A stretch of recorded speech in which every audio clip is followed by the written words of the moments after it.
안녕하세요. 온땅교회를 말씀으로 섬기고 있는 한성민 목사입니다. 온땅교회 유튜브 채널을 시청해 주셔서 감사합니다. 설교를 들으신 후에 좋아요와 구독을 꼭 눌러주시면 감사드리겠습니다. 온땅교회 말씀 사역에 큰 도움이 됩니다. 오늘도 말씀 안에서 평안하시고 즐거운 하루 되시길 바랍니다. 감사합니다. 구독과 좋아요를 꾹꾹 눌러주세요. 감사합니다. 이사야 44번째 시간으로요.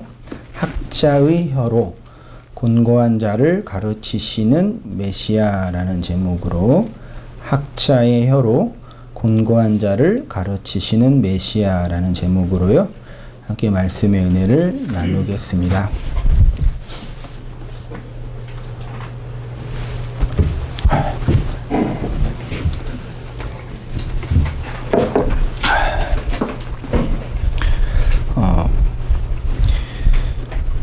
오늘은 그 메시아의 소위 말해 메시아의 3대 직분이라는 게 흔히 있죠. 선지자적인 직분, 그 다음에 제사장, 그 다음에 왕의 그 기름 부음을 받은 메시아의 직분 중에 선지자는 특별히 하나님의 말씀을 증거하고 가르치는 일을 하는 직분이라고 흔히 알고 있죠. 그 가르침이 어떻게 우리에게 나타나는지, 가르침이라는 게 어떻게 증명되는지 한번 본문 50장 4절만 근거로 말씀을 상고해 보도록 하겠습니다. 지난주에 우리 임마누엘 메시아의 그 사역 속에서 임마누엘에 대해서 잠깐 살펴보았는데, 성도의 구원은 성도 개인의 믿음의 수준과 상태에 따른 것이 아니라 종으로 이 땅에 오신 메시아의 중보 사역으로 시어받게 되는 하나님의 주권이고 은혜라고 하였습니다. 구약의 메시아 예언의 최정점에 있는 임마누엘이란 예언도 뜻이 하나님이 우리와 함께 하신다라는 말씀인데, 이건 단지 우리의 결핍과 연약함들을 도우시고 우리를 응원하신다는 말씀이 아니라 하나님이 이 역사 안에 있는 우리를 하나님의 나라로 혹은 하나님의 영혼으로 혹은 묵시로 끌어당기셔서 당신 안으로 함몰시키는 것, 그것이 임마누엘, 존재에 있어서 하나님과 하나된 존재로 동등한 존재로 만드시겠다는 그 언약이 임마누엘의 약속이라고 했지요. 오늘도 이사야의 선언이 고백이 있는데, 여기에서 고백하고 있는 화자가 이사야 자신인지 혹은 메시아인지 여러 학자들은 이사야 자신이라고도 하고 메시아라고도 하는데, 사실은 이걸 같은 것으로 볼 수가 있는 거죠. 어떻게 해요? 이사야가 메시아의 사역을 대연적으로 고백하고 있는 거죠. 이사야가 말하는 것이지만 그 내용은 결국 메시아의 사역에 대한 말씀이기 때문이지요. 다시 말해서 메시아의 존재와 사역을 이사야가 대신하여 혹은 메시아가 되어 고백하고 있는 말인 거죠. 그래서 4절부터 쭉 메시아 자신이 자신의 이 내용에 대해서 말하고 있는 표현입니다. 이렇게 이사야가 메시아의 존재와 사역을 고백하고 있는데, 전반부는 선지자로서의 그 모습이 나타나고 있고요. 후반부는 고난받는 메시아는 어떤 직분을 수행한다가 좀 그렇지만 어떤 직분을 순종하냐면 제사장의 직분을 수행하는 거죠. 기름 부음을 받은 자, 선지자, 제사장, 왕이었는데, 이 주책은 하나님을 대신한 사역으로, 선지자는 어떤 사역이요? 가르치는 자라고 흔히 말합니다. 제사장은 중보하는 자고, 왕은 다스리는 자예요. 선지자는 가르치는 자, 제사장은 중보하는 자, 왕은 다스리는 자. 요게 신약으로 와서 누구에게 그 함몰된 거예요? 누구로 완성된 거예요? 그리스도가 우리의 선지자, 제사장, 왕으로 그 사역을 감당한 거죠. 이 모든 기름 부음을 받은 자들은 궁극적으로 그리스도의 사역을 예표하고 있는 것이니 그리스도는 우리의 선지자이시고 제사장이시며 왕인 거죠. 뭐 여기까지 어려운 거 없죠. 50장 4절 한번 같이 한번 더 읽어보겠습니다. 시작. 주 여호와께서 학자들의 혀로 나로 공고한 자를 말로 어떻게 도와줄 줄을 알게 하시고 아침마다 깨우치시되 나의 길을 깨우치사 학자들 같이 알아듣게 하시도다 그랬네요. 주 여호와께서 학자들의 혀를 내게 주사라고 번역을 했는데 성경에서 학자로 번역된 성경 구절이 제가 알기로는 요 메시아 이사야 50장이랑 그 다음에 에스라가 제사장으로 이스라엘 백성을 가르치려고 했죠. 그때 표현된 단어가 학자예요. 근데 요거를 원문으로 보니까 림무드라는 단어를 학자로 번역을 했네요. 요 림무드가 익숙한 가르침을 받는 요런 뜻이에요. 요 림무드가 어디에서 왔냐면 라마드에서 왔어요. 그 라마드라는 그 알파벳 히브리어 12번째인가? 거기에 있는 단어로 시작하는데 요게 기본적인 뜻이 뭐냐면 배우다, 가르치다, 훈련하다 요런 뜻이에요. 그러니까 그래서 이제 어떤 번역본에 보면은 가르침을 받는 이라고도 번역이 됐어요. 여기 학자들이요. 하나님이 이스라엘에게 기대하고 요구했던 것 중에 하나가 하나님의 말씀을 잘 뭐하는 거예요? 배우는 거죠. 그래서 하나님은 이스라엘을 가르치시는 분으로 나타나셨죠. 또 시편 같은 곳을 읽어보면은 시인들의 간절한 소원 중에 하나가 뭐였어요? 하나님의 말씀을 잘 배우는 거였죠. 심지어 고난 속에서 그 고난이 나에게 유익이 됐다라고 고백할 수 있었던 이유 중에 하나가 뭐예요? 그 고난으로 말미암아 뭘 배웠어요? 주님의 율례를 배웠기 때문에 그 고난이 나한테 유익이다라고 고백을 했어요.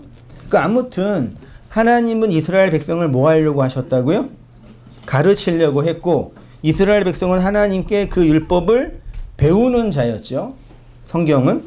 그래서 이제 이 가르침이라는 단어가 라마드라는 단어가 성경에 몇백 구절이 있는데 제가 몇 가지만 편집을 했어요. 신명기는 제가 읽어보겠습니다. 4장 1절 이하.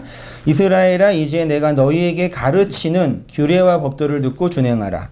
그리하면 너희가 살 것이요 너희 조상의 하나님 여호와께서 너희에게 주시는 땅에 들어가서 그것을 얻게 되리라.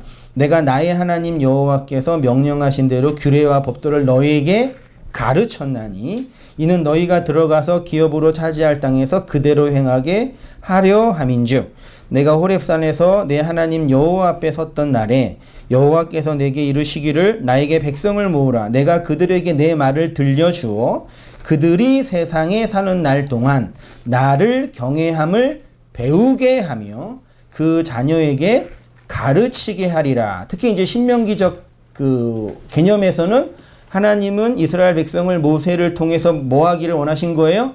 가르치시기를 원한 거예요. 무엇을요? 말씀이라고 하면 좀 포괄적이고 구체적으로는 율법을 가르치기를 원하신 거예요. 그치요? 하나님 명령하시고 말씀하신 거예요.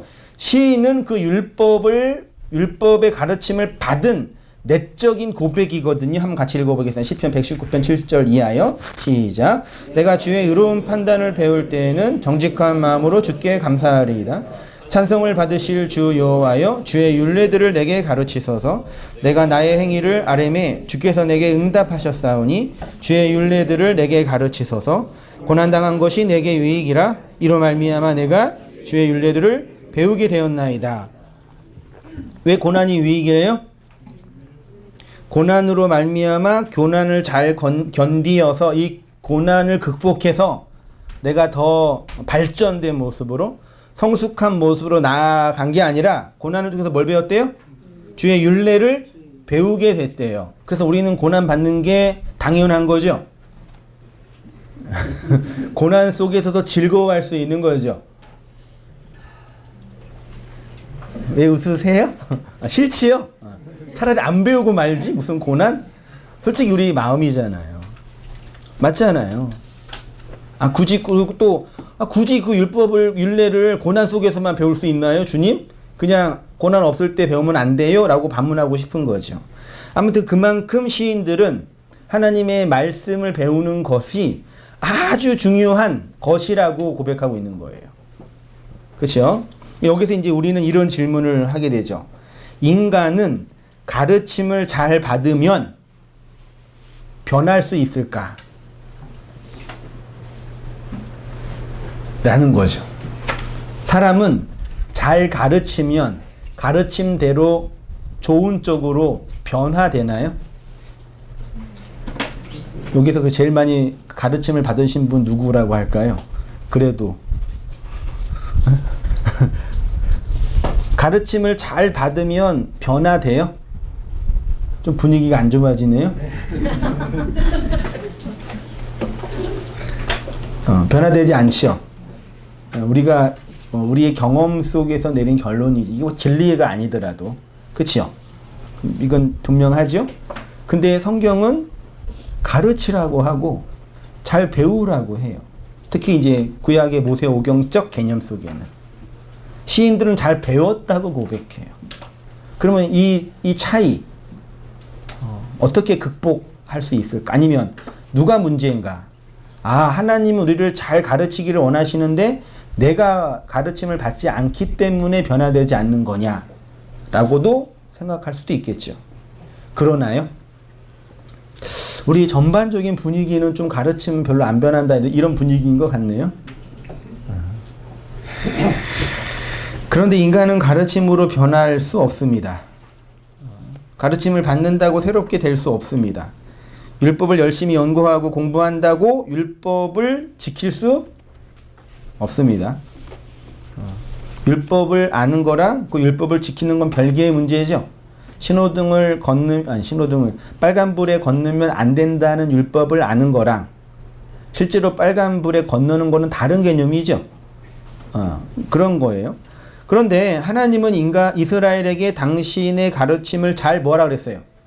배우라 그랬어요.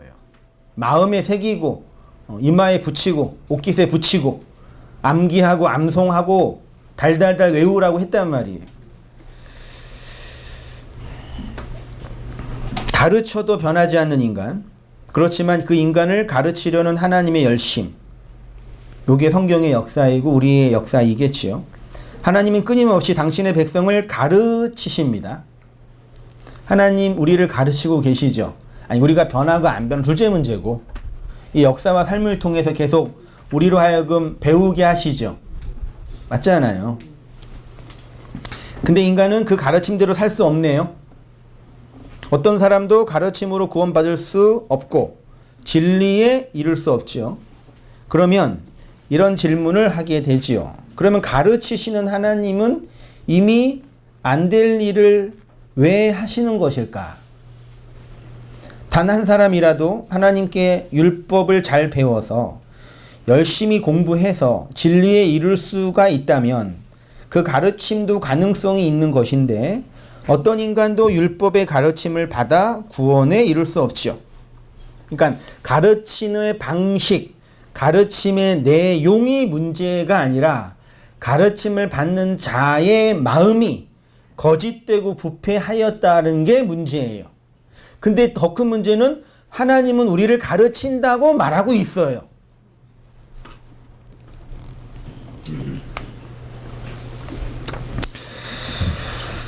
이 양극단 속에서 우리는 어떻게 정리를 내리고 있는 걸까요? 다 정리하셨어요? 딱 이건 이거다. 가르침이란 이거다. 그러니까 하나님이 우리를 정말 가르치시고자 하는 것과 우리가 가르침을 받는다고 하는 것에는 아주 중요한 차이가 있는 거겠지요. 결론적으로 말씀을 드리면 하나님은 우리를 가르치시는 분이지요. 그치요? 율법의 계명과 율법의 조항을 가르치시는 것이 목적이 아니라 그 안에 있는 내용과 진의, 즉 그리스도를 전하는 게 목적인 거죠. 여러분, 그리스도는 가르칠 수 있어요? 제가 이렇게 표현했는데 그리스도를 가르치는 게 목적이라고 한글로 표현을 했는데 그리스도, 주, 영이신 그리스도는 인간이 잘해서 가르쳐서 전할 수 있냐? 있어요, 없어요? 나중에 말씀이 있지만 누가 주의 마음을 알아서 주를 가르칠 수 있느냐? 그랬잖아요. 바울이 뭐라 그래요? 우리가 그리스도의 마음을 가졌느니라. 문맥이 안 맞잖아요. 앞에는 주님을 누가 가르칠 수 있느냐라고 물어봤는데 누군가가 가르칠 수 있다라고 하지 않고 그리스도의 마음을 가졌다라고 표현하고 있단 말이죠. 그러니까 엄밀하게 이렇게 표현을 하자면 가르치는 것과 그리스도의 마음을 갖는 거는 별개의 문제라는 얘기예요. 그러면 이제 가르침이라는 건 필요 없겠네요. 또 그것도 아니에요. 잘 이거 정리하시면 돼요. 가르치는 거, 그러니까 잘 가르쳐서 그 가르침의 내용 따라 사람들을 이렇게 착한 사람으로 혹은 다른 목적으로 이렇게 변화시키는 게 나쁜 게 아니라 주 그리스도 그 영은 인간이 가르쳐서 혹은 인간의 언어로 가르쳐 전할 수 있는 분이 아니라는 걸 동의하시죠? 자, 이제 3페이지로 가셔서 이 가르침과 제가 이제 비교를 하는 단어가 모방이라는 단어예요. 결론을 미리 말씀드리면 우리가 인간들이 말하는 가르침은 거의 대부분 뭐예요? 모방하는 거예요. 가르침을 많이 배우면 가르침대로 살기 이전에 나를 지키는 좋은 방법들을 가지고 갖게 되는 거예요. 예. 우리가 법을 잘 알아요, 몰라요? 이 우리나라 헌법이나 형사법이나 민사소송법 잘 알아요, 몰라요? 모르죠. 그걸 잘 아는 사람이 누구예요? 검사나 판사나 변호사죠. 근데 법을 많이 알고 있는데 그 법 가지고 뭐 해요? 법 가지고 그렇게 하고 있잖아요. 마치 그런 거란 말이에요. 많이 알고 많이 이렇게 이해하고 있다는 얘기는 그걸로 나를 지키는 페르소나라 그럴까요? 많이 갖고 있다라는 뜻이에요. 율법도 법이잖아요. 우리는 가르치는 것과 모방하는 것을 같은 것이라고 생각해서는 안 됩니다. 우리가 일반적으로 가르친다라고 할 때 그 가르침은 거의 대부분 모방하는 거예요. 잘 생각해 보세요. 그러나 하나님이 우리를 가르치신다고 할 때 그 가르침은 모방을 위한 가르침이 아닌 거예요. 여전히 많은 사람들은 모방하는 것이 가르침을 받는 것이라고, 모방하는 것이 가르치는 것이라고 오해하고 있습니다. 사람들이 교회에서 일반적으로 배우는 구원 교리지요. 믿음으로 말미암아 구원을 얻는다. 구원의 확신이 필요하다. 등등. 요거는 마치 국민교육 헌장처럼 모방과 습득을 통해 만들어지는 거예요. 우리는 민족 중흥의 역사적 사명을 띠고 이 땅에 태어났다. 조상의 빛난 어를 오늘내 되살려 안으로는 자주 독립의 자세를 확립하고 밖으로는 인류 공용에 이바지할 때다. 이에 우리의 나아갈 바를 밝혀 교육의 지표를 삼는다. 이거 언제까지 국민학교 교실에 있었는지 아세요? 이게 1994년도인가 없어졌어요. 제가 94학번이니까 저 국민학교 때도 이게 있었어요. 맨 앞에 여기 강단에 왼쪽에 태극기, 오른쪽에 국민교육 헌장, 가운데 급훈인가? 아니 가운데 태극기인가 있었어요. 그래서 우리 어르신들 이거 외웠나요? 안 외웠나요? 외웠지요. 외우면서 어떤 생각 들었어요? 저도 외웠거든요. 네? 나는 민족 중에 근데 어느 순간 성인이 돼서 생각해 보니까 나는 민족 중흥의 역사적 사명을 두고 태어나지 않았어요. 나는 그런 사명 몰랐거든요. 이 땅에 태어나고 싶지도 않았고 대한민국에 태어나고 싶지도 않았어요. 근데 갑자기 태어났는데 주위의 사람들이 너는 민족 사명에 역사적 사명을 띠고 태어났어. 그러는 거예요. 그러니까 어떻게 생각해요? 그러는지 아는 거죠. 아무도 여기에 대해 토를 달아요, 안 달아요? 안 달았어요. 왜 그랬을까요? 그래야 되는지요. 왜 그래야 되는 줄 우리는 알았을까요? 저는 20살 전까지 민족 사명의 역사적 사명을 띠고 태어난 줄 알았다니까요. 우리 아버지가 너 왜 태어나니? 그럼 아빠 나는 민족 사명의 역사적 사명을 띠고 그랬지는 않았지만 그런 내면이 있었단 말이에요. 이런 게 모방하는 거예요. 세뇌를 통해 모방시키는 거예요. 주위가 다 그러니까 나도 그러는 줄 아는 거예요. 한 번도 고민하지 않고 자기 존재에 대해서 생각해 보지도 않고 나는 이런 존재라 라고 스스로 정의하는 거죠. 이런 교육 방식을 좋은 말로 그다 암기했죠, 진짜. 왜 하는지도 모르고 해석도 안 해줘요. 그냥 외우라 그랬죠. 그걸 세뇌라 그러죠. 요거를 교회에 그대로 이렇게 적용해 보겠어요. 당신은 사랑받기 위해 태어난 사람. 맞아요? 틀려요? 왜 웃으세요?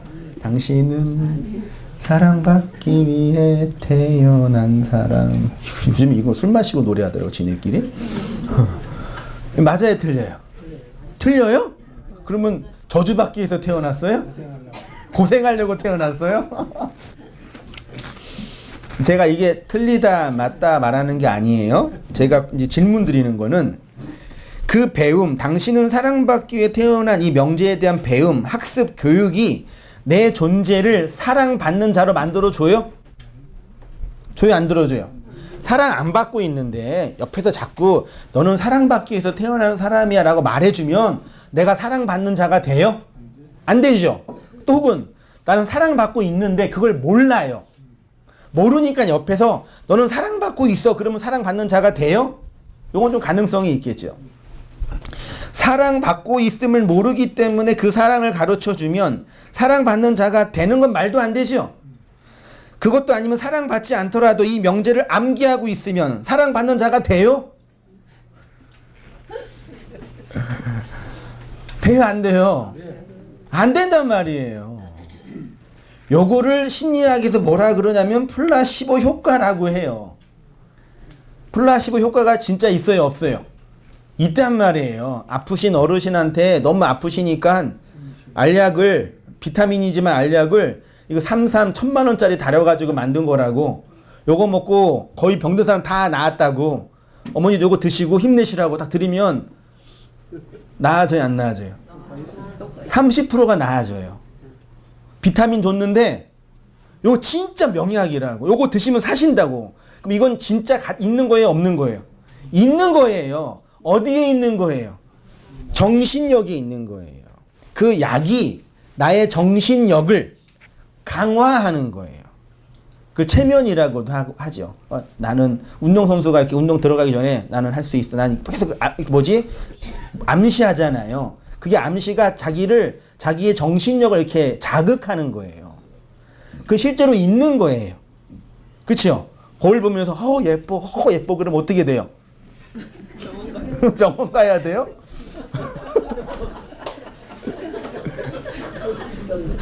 예뻐져요. 진짜 실험했잖아요. 물 있잖아요. 물이요. 오른쪽 물, 왼쪽 물에다 너는 저주받았어. 너는 죽어. 너는 나쁜, 계속 욕한 물과 너는 사랑이 많어. 너는 너무 귀해. 말한 그 물이 나중에 분자를 분석해 보면은 욕받은 물은 끝이 뾰족뾰족하고 좋은 말 들은 물은 끝이 동글동글해져요. 얘도 생명이니까. 그러니까 말이 그 존재에 영향을 끼치는 거잖아요. 그렇다고 얼굴 보면서 넌 예뻐진다고 코가 튀어나오고 눈이 커지고 그러진 않잖아요. 근데 정신에 큰 영향을 주는 거예요. 그렇죠? 큰 영향을 주니까 변화가 일어나죠. 우리가 심적으로 계속 스트레스를 받으면 얼굴이 다 찌그러져요. 그렇죠? 그 마음이 편하지 얼굴이 펴지잖아요. 그때 눈이 커지고 코가 나온다는 얘기가 아니라 인상이 바뀌어지잖아요. 그건 정신에 관련된 거잖아요. 그런 측면에서 플라시보 효과라고 입증된 가설이에요. 가설이 아니 입증된 설이란 말이에요. 그러니까 당신은 사랑받기 위해 태어난 사람이란 얘기는 그런 유의 명제예요. 말하자면요. 그래서 찬양으로 당신은 사랑받기 위해 태어난 찬양을 하면 아니에요 그럴 수는 없잖아요. 그건 거짓말이에요. 그러면 분위기가 안 좋아지잖아요. 다 한다고 하니까 그냥 따라가는 거잖아요. 그게 뭐라고요? 그걸 모방한다 그런다. 다들 그러는 줄 압니다. 됐죠? 그러는 줄. 누가? 다들. 나 밖에 있는 다른 사람이 그러는 거래. 교회에 출석하고 설교 듣고 나름 헌금 내고 봉사하고 성경 공부하고 교사하고 성가대 제자 훈련 받고 등등. 이게 다 뭐에 이르는 과정이라고요? 모방하는 거예요. 뭐 이게 나쁘다 그 얘기 아닙니다. 그래서 사도 바울이 이런 경고를 한 겁니다. 디모데후서 3장 7절 같이 보겠습니다. 시작. 항상 배우나 끝내 진리의 지식에 요 배우나가 헬라어로 뭐라고요? 만다노라는 동사래요. 요게 기본적으로 배우다거든요. 요 만다노 배우다와 관련된 단어가 밑에 쭉 내려와서 마데테스라는 단어가 있거든요. 요 마데타스는 제자란 뜻이고 미메오마이는 모방하다 본받다예요. 그러니까 그 배우다라의 기본적인 전제는 모방하다예요. 제자 훈련 받는다라는 건 기본적으로 뭐 하는 거예요? 모방하는 거예요. 누구를요? 선생을. 이게 배우는 거예요. 그러니까 오늘 의미로 번역을 하면 항상 모방하나 끝내 진리의 지식으로 진리의 지식을 향해 이룰 수 없다라는 얘기예요. 배우지만 진리의 지식에 가지 못한다 얘기예요. 왜요? 모방하니까요. 모방이라는 한자를 보니까 본뜰모에 본뜰방이래요. 요게 사회적인 의미로 이렇게 사용이 되고 있대요. 사회 집단의 구성원들 사이에 나타나는 의식적, 무의식적 반복 행위. 어떤 개인, 집단의 행위나 표현이 다른 개인, 집단에 의해서 비슷하게 반복되면서 사회의 결합 관계를 강화하게 되며 어린 나이의 학습 과정이나 사회적 유행, 전통의 계승에 있어서 중요한 의의가 있다. 그래서 교육은 뭐 하는 거예요? 모방하는 거예요. 그래서 뭘 계승해요? 민족 중흥의 역사적 사명을 계승하는 거예요. 나는 거기 소명 안 받았는데 하라고 하니까. 그래야지 민주시민이 돼서 노동을 해가지고 이 국가에 세금도 내고 의무도 다하면서 국가가 유지가 되니까요. 요거 안 해버리면 그런 게 없으니까 그래서 국가가 해체되는 거죠. 말하자면요. 4페이지로 가셔서 사회나 집단 구성원들의 반복 행위를 통해 사회적 결합 관계를 강화하는 게 뭐라고요? 모방이에요. 사회적 관계 속에서. 그런데 성경에서 가르치다의 개념 속에 있는 것이 가르치는 자를 따르다, 본받다, 뒤에 있다라는 개념이 가르치다에 이미 있어요. 이렇게 성경에서 선생의 가르침을 받는 자를 뭐라 그런다고요? 마데테스 제자예요. 제자는 단순히 지식이나 방법이나 방식을 배우는 자가 아니라 그 선생을 그대로 모방하는. 그래서 제자는 반드시 도제 관계 속에서 이루어져요. 도제 관계가 뭐예요? 함께 먹고 자고 하면서 동고동락하면서 스승을 그대로 따라가는 거죠. 도제 방식이 좋은 점은 스승을 모방할 수 있는 겁니다. 그런데 예수님도 따로 12명을 택하고 그들과 함께 동고동락하면서 도제 방식으로 그의 제자들에게 새 시대의 가르침을 전수했지요. 그래서 제자들은 예수님을 집과 그물을 버려두고 열심히 쫓아갔어요. 왜요? 예수님을 쫓아가면, 예수의 제자가 되면, 예수를 모방하면 어떻게 되기 때문에? 나중에 한 자리 얻을 수 있으니까. 그게 나쁘다는 얘기가 아니라요. 그 목적으로 쫓아간 거예요. 다른 목적 아니에요. 근데 예수님이 갑자기 교육 방식을 바꾸셨어요. 갑자기 따라오라 해놓고, 집과 전토 다 버리고 따라오라 해놓고 갑자기 교육 방식을 바꾸신 거예요. 언제요? 나 죽어야 돼. 그치만 다시 부활할 거야. 걱정하지 마. 그러니까 그때 도저히 관계가 깨진 거예요. 제자들은 예수님을 쫓아가고 예수님은 나를 본받으라 그랬는데 갑자기 예수가 나 죽을 거야 그러니까 요 도저히 관계가 깨지면서 안 돼요. 죽으시면 안 돼요. 그 말은 뭐예요? 나는 계속 당신을 모방해야 돼요. 이게 얘기예요. 예수님은 이러한 가르침, 즉 당신을 모방하는 것이 단순히 제자들을 향한 최종 목표가 아니었습니다. 그들을 단순히 자신의 제자로, 똘마니로 만드는 것이 예수님의 목표가 아니었지요. 제자와 사도는 본질적으로 다릅니다. 쉽게 말해 제자는 예수님을 모방하는 자, 본받는 자라고 표현할 수도 있겠네요. 육체로 계신 그 예수를 본받는 자. 사도는 그리스도로 살아가는 자, 세상으로 보내어진 자이에요. 성경의 가르침의 목표는 육체의 예수를 모방하는 게 아니라 영으로 부활하신 그리스도를 그리스도로 살아가는 거예요. 그래서 예수님이 죽으셔야지만 된 거예요. 왜요? 죽으셔야지 모방할 수 없으니까. 만약에 살아계셨으면 어떻게 뻔했어요? 만약에 진짜 이 끔찍한 얘기지만 그분의 시체를 발견했어요. 그럼 어떻게 되겠어요? 그거 시체 어떻게 만들겠어요? 인간들이. 미이라를 만들어 놓고 저기다 걸어 놓고 요게 예수다라고. 성경책 정말 원본이 발견되면 어떻게 되겠어요? 지금 사본이 뭐 대형 박물관 이런 데 있잖아요. 그 가격이 얼마인지 아세요? 가격을 가늠할 수 없잖아요. 그 사본도. 진짜 원본이 발견되면 그 새로운 종교가 만들어지는 거죠. 그죠? 그래서 하나님이 원본 없애신 거예요, 일부러. 근데 인간들이 끊임없이 찾으면서 이게 하나님의 말씀이다라고. 이렇게 그걸로 모방하는 거죠. 인류의 역사를 보면 인간의 집단과 이데올로기를 유지시키고 발전시키기 위해서 택한 방식이 모방이에요. 그 모방을 다른 말로 교육과 가르침이라고 할 수 있겠어요. 이러한 교육이 사회 집단적으로 형성이 되어 거대한 도그마가 된 것을 흔히 뭐라 그런다고요? 그걸 이제 정통이라 그런 거예요. 그러면 이게 이렇게 정통이 뭐냐? 정통이 뭐예요?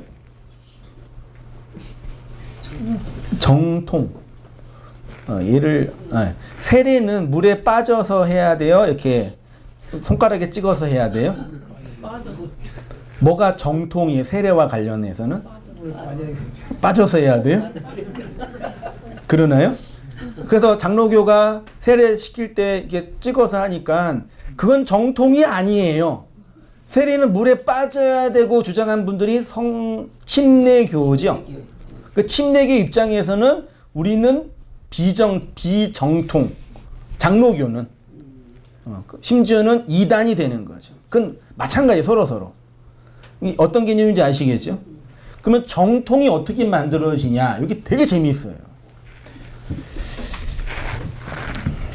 어떤 행동이 있습니다.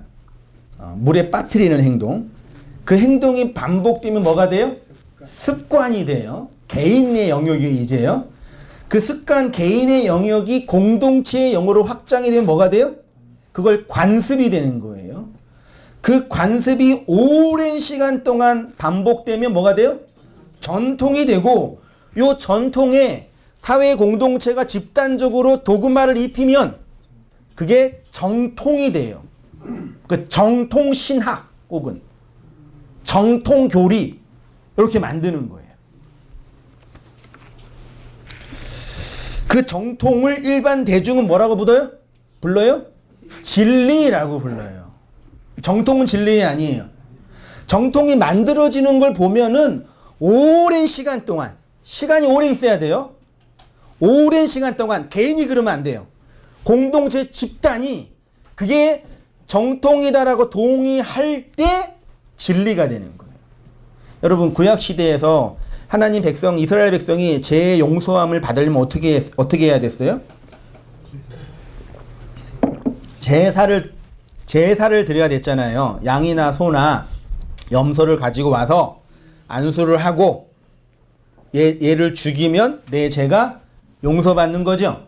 그게 성경에 기록된 제사 제도죠. 기본적으로. 지금 그렇게 해요, 안 해요? 안 해요. 근데 지금 유대인들이 어떻게 하고 있는지 아세요? 저도 직접 보지는 못했는데 요즘에는 소나 양으로 안 하고 닭으로 한대요.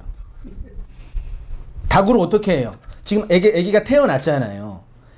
요거 닭이라고 할게요. 닭을 잡고 애기 주위를 이렇게 돌린대요. 너의 죄가 용서받았어. 너의 죄가 용서받았어.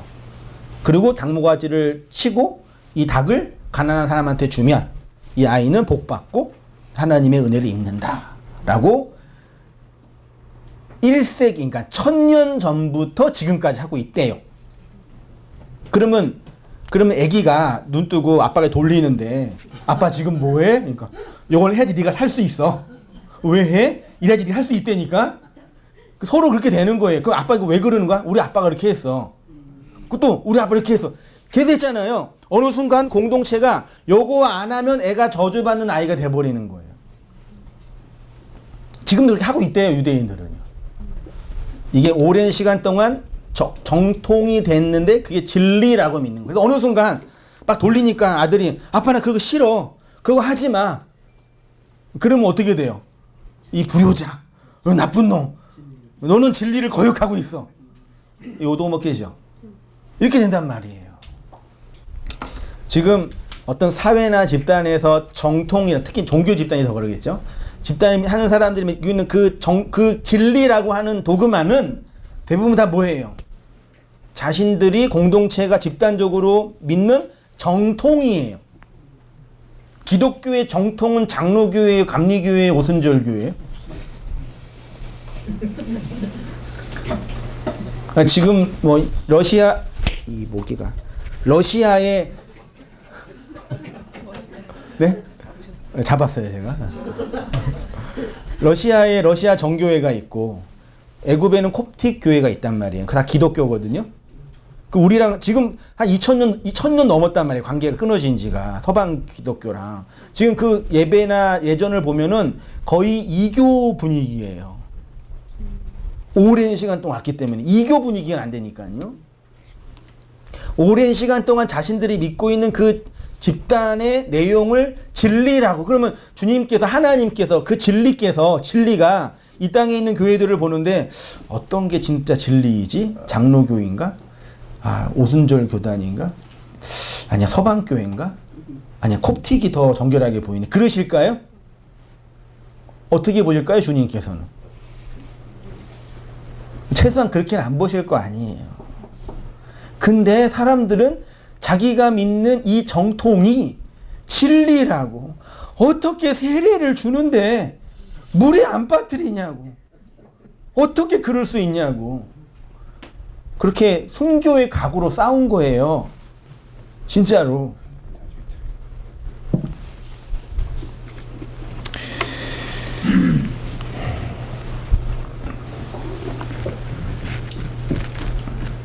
그 정통을 일반 대중들은 진리라고 여기는 거예요.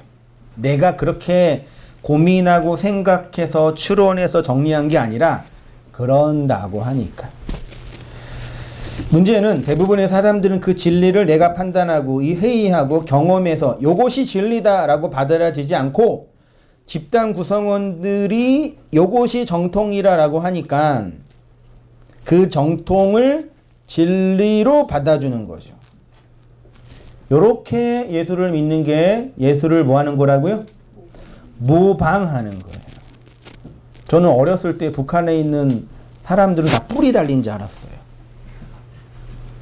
지금도 기억해요. 또리 장군이라는 그 장군이 나와가지고 북한에 있는 사람을 다 때려 막 잡고 막 그래가지고 그랬단 말이에요.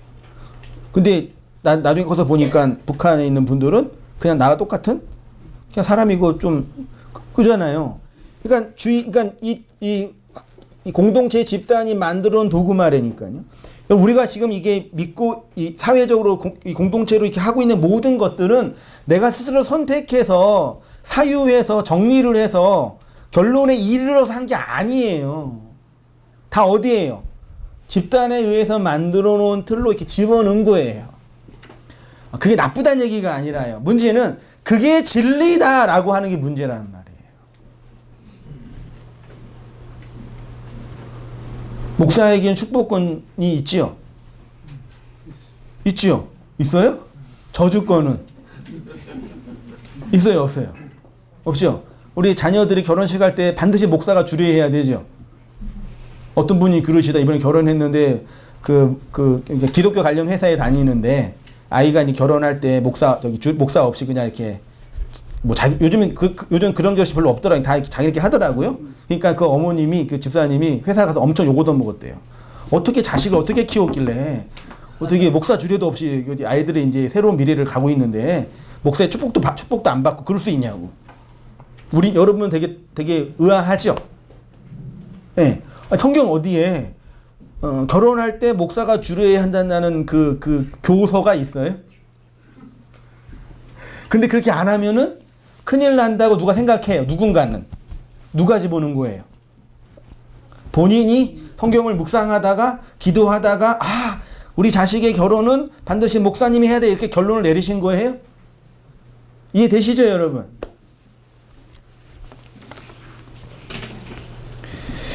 이렇게 예수를 믿는 게 예수를 모방하는 거예요. 시편 50편 4절 다시 볼게요. 주 여호와께서 학자들의 혀를 내게 주사 나로 공고한 자를 말로 어떻게 도와줄 줄 알게 하시고 있지요. 여호와는 선지자의 일을 하는 메시아에게 가르침의 언어, 학자들의 혀 번역한 거예요. 가르침의 언어를 건네주셨습니다. 요 가르치다가 라마드와 관련된 단어라 그랬죠. 요것과 파생된 단어가 말마드라는 단어가 있대요. 라마드 배우다 3925번이 림무드 가르침을 받는, 말미드 소모는 막대기, 탈미드 학생, 탈무드가 여기서 왔겠죠. 요 말마드라는 단어가 소모는 막대기라는 단어인데 5페이지로 가셔서 요 말마드가 성경에 딱 한 번 사용됐는데 사사기 3장 31절입니다. 같이 읽어보시겠습니다. 시작. 에우토에는 아나세 아들 삼갈이 있어 블레셋 사람 600명을 죽였고 그도 이스라엘을 구원하였더라. 여기 삼갈이 뭘로요? 소모는 막대기가 말마드, 라메드와 관련된 원래 라메드가 가르치다라는 동사인데 이 라메드가 지팡이를 형상화한 단어거든요. 성경에서 지팡이는 가르침이에요. 주의 지팡이와 막대기가 나를 가르치고 인도한다 했죠. 그 가르침이라는 개념 자체가 막대기고 그래서 그게 훈련하다. 이렇게 설명이 된 거예요. 근데 요게 소모는 막대기로 블레셋 사람 600명을 누가요? 삼갈이 죽였대요. 정말 600명 죽였을까요? 죽였다고 쳐요. 다 셌을까요? 셌다고 쳐요. 셌다가 한 명 틀리면 599명이 되는데. 네? 성경이 이렇게 수절하면 되게 질문을 하게 돼요. 정말 600명 죽였을까? 전쟁에서 사람 죽인 거 다 셀까? 상징적인 표현이겠죠. 600이라는 의미가요. 그러지 않겠어요? 삼갈이란 칼, 검이란 뜻이래요. 소모는 막대기를 직역하면 그 소의 가르침 안에서 직역하면 그것으로 블레셋 600명을 죽였대요. 7이 되지 않는 우리의 육적인 것, 땅적인 것이 그리스도의 진리의 검, 그 소의 가르침으로 죽어서 구원받는 교회의 이야기가 삼갈의 이야기이겠지요. 그러니까 가르침을 받는 자의 말인 메시아의 가르침은 세뇌적 가르침을 통해서 모방하는 것이 아니라 영으로 이르는 말에 의해서 생명으로 건네지는 것으로 마음에 들어와 그리스도의 마음이 되는 거죠. 그래서 고린도전서 2장 16절 같이 읽어보시겠습니다. 시작. 누가 주의 마음을 알아서 주를 가르치겠느냐. 그러나 우리가 그리스도의 마음을 가졌느니라. 주의 마음을 알아서 주를 가르치겠느냐 있죠. 앞에는 가르치겠느냐라고 반문했는데 뒤에는 그리스도의 마음을 가졌다라고 말하고 있어요. 요거는 무슨 뜻이냐면은 주를 가르친 주는 가르치는 분이 아니다. 다시 말해 주는 가르쳐서 전할 수 있는 분이 아니다라는 의미예요. 누가 주님의 마음을 알았냐? 주는 가르쳐서 그 마음을 전할 수 있는 분이 아니다. 주는 인간이 잘 가르쳐서 그 사람에게 전할 수 있는 분이 아니다. 이해되세요? 그래 놓고 우리가 그리스도의 마음을 가졌다라고. 그리스도는 가르쳐서 증거되는 분이 아니라 그 마음이 된 자가 그 마음으로 사는 거라고 말하는 거예요. 그러면 목사님 뭐 가르치는 거나 전하는 거 필요 없겠네요. 그게 아니라 가르침이라는 매개체는 필요하죠. 쉽게 말해 교사가 목사가 잘 가르쳐서 주님이 증거되는 게 아니라 가르침이라는 매개체를 통해서 그 마음이 들어가는 거란 말이에요. 여러분 아시겠어요? 가운데 섞여가지고 이 사람 아니고서는 증거될 수 없는 게 아니라 그거의 통로, 수단, 매개체가 그리스도를 가르치는 자예요. 누가 주를 가르칠 수 있겠습니까? 주는 가르치는 분, 주를 가르치는 분은 그리스도입니다. 그런데 그 가르침은 그 마음이 되게 하는 거죠. 여기에서 그리스도의 그 마음을 가졌느리라 있죠. 말씀 몇 번 드렸는데 그리스도의 마음을 가졌다 그랬잖아요. 요 가졌다가 헬라어로 에코라는 기본 동사인데 요 에코가 소유하다라는 의미예요. 내 것으로 소유하다. 요건 말이 안 되죠. 인간이 하나님을 소유할 수 있어요, 없어요? 자기 것으로 소유할 수 있어요, 없어요? 없단 말이에요. 이 가지다라는 개념이 소유하다 개념인데 요 에코가 어떤 단어와 연결되어 있다 그랬어요? 코이노니아 있죠? 코이노니아. 교제하다, 나누다 있잖아요. 에코는 코이노니아예요. 그러니까 그리스도의 마음을 코이노니아 한다. 그리스도의 마음으로 교제한다. 이렇게 이해하시면 돼요. 여기서 그리스도의 마음을 소유하는 것은 내가 주체가 되어 소유하는 것이 아니라 그리스도의 그 마음을 먹고 나누고 전하는 뭐요? 코이노니아 하는 것이 그리스도의 마음을 뭐 하는 거라고요? 가졌느니라 라고 하는 거예요. 그러니까 인간이 진리를 자신의 마음의 호수에 끄집어 담아서 내가 저장할 수 있는 게 아니라 표현을 하자면 흐르게 하는 거란 말이죠. 수도꼭지에 물을 풀면은 물이 내려오는 것처럼 잠그면 물이 잠겨지는 것처럼 그리스도의 마음이 우리 마음에 흐르는 거예요. 내가 그 마음을 내 것으로 소유해서 돈으로 사서 가르침을 잘 배워서 내 것으로 소유할 수 있는 게 아니라 그 마음이 교제로 나눔으로 흘러가는 거라고요. 그게 그리스도의 마음을 뭐라고요? 가졌느니라의 의미예요. 그래서 예수님이 내가 너희에게 이르는 그 레마, 말이, 흐르는 말이, 흐레마라 그러죠. 그게 생명이고 영이다 라고 하는 거예요. 흘러가야지. 여러분, 온땅교회가 영원히 주님이 오실 그날까지 계속 있을 거죠? 할렐루야? 그치요? 이 주님의 교회인데 비록 뭐 지하에 있지만 라고 생각하고 싶지만 이 역사 안에서 영원히 계속되는 것, 주님께서 이 역사 안에서 영원히 계속되도록 두신 게 뭐예요? 내가 오는 그날까지 나의 몸과 나의 피를 먹고 나누는 이 성찬은 영원히 계속된다 그랬잖아요. 교회라는 조직과 집단이 계속되는 게 아니라 그리스도를 전하고 나누는 그 코이노니아, 그 마음을 전하고 나누는 그 교제가 영원히 계속된다 그랬단 말이에요. 흐르게 하신다고 표현하는 거예요. 누가복음 어떻게 그렇게 하냐? 누가복음 24장 25절 이하 있죠? 같이 읽어보시겠습니다. 시작. 이르시되 미련하고 선지자들이 말한 모든 것을 마음에 더디 믿는 자들이에요. 이런 고난을 받고 자기의 영광에 들어가야 할 것이 아니냐 하시고 이에 모세와 모든 선지자의 글로 시작하여 모든 성경에 쓴 바 자기에 관한 것을 자세히 설명하시느니라.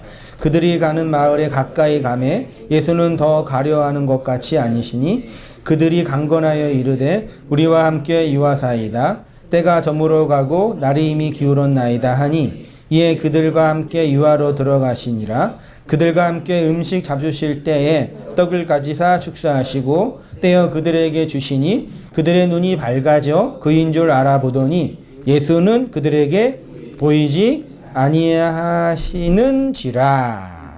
이거 다 알고 있는 말씀이죠. 제자들의 눈이 언제 밝아지게 됐어요?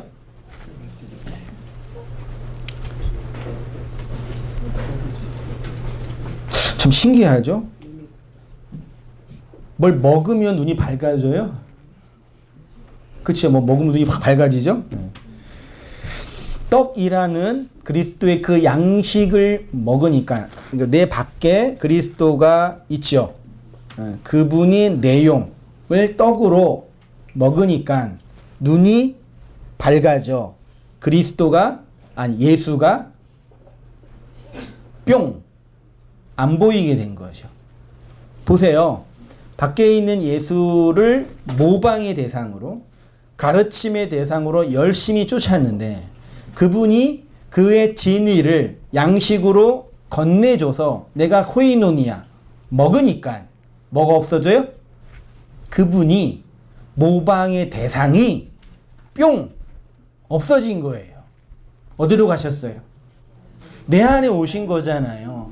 그거를 그림으로 설명해 주시는 거잖아요.